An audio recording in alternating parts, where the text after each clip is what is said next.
শান্তিপুর ছিল সবুজ মাঠ আর ঘন জঙ্গলের মাঝে অবস্থিত একটি ছোট নির্মল গ্রাম। গ্রামবাসীরা সাধারণ জীবনযাপন করত, তাদের দিনগুলি কৃষিকাজে ভরা এবং তাদের সন্ধ্যাগুলি বটগাছের নিচে কাটত পুরানো গল্পগুলি ভাগ করে নি। এক বর্ষার সন্ধ্যায় গ্রামে এক অপরিচিত লোক এল। সে ভিজে গিয়েছিল, তার মুখ ফ্যাকাশে ছিল এবং তার চোখে অদ্ভুত শূন্যতা ছিল। গ্রামবাসীরা সতর্ক হলেও তাকে বনের ধারে একটি পরিত্যক্ত কুঁড়েঘরে আশ্রয় দেয়। একজন সাহসী গ্রামবাসী রবি অপরিচিত ব্যক্তির মুখোমুখি হওয়ার সিদ্ধান্ত নিয়েছিল। যখন তিনি কুঁড়েঘরে প্রবেশ করলেন তখন তিনি দেখতে পেলেন যে জঙ্গলের ধারের কাছে একটি ক্ষীণ আভা ছাড়া এটি খালি। আলোর পরে রবি একটি মাথার পাথরের উপর অপরিচিত ব্যক্তির ছবি সহ একটি ক্ষয়প্রাপ্ত কবর আবিষ্কার করে। রবি দৌড়ে যেতেই আগন্তুকের ভূত দেখা দিল।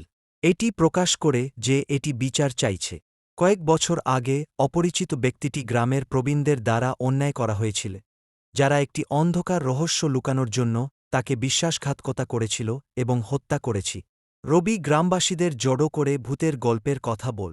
প্রবীণরা তাদের পাপ স্বীকার করেছিল এবং গ্রামে ভূতের ক্ষমা চাওয়ার জন্য একটি অনুষ্ঠান করা হয়েছে।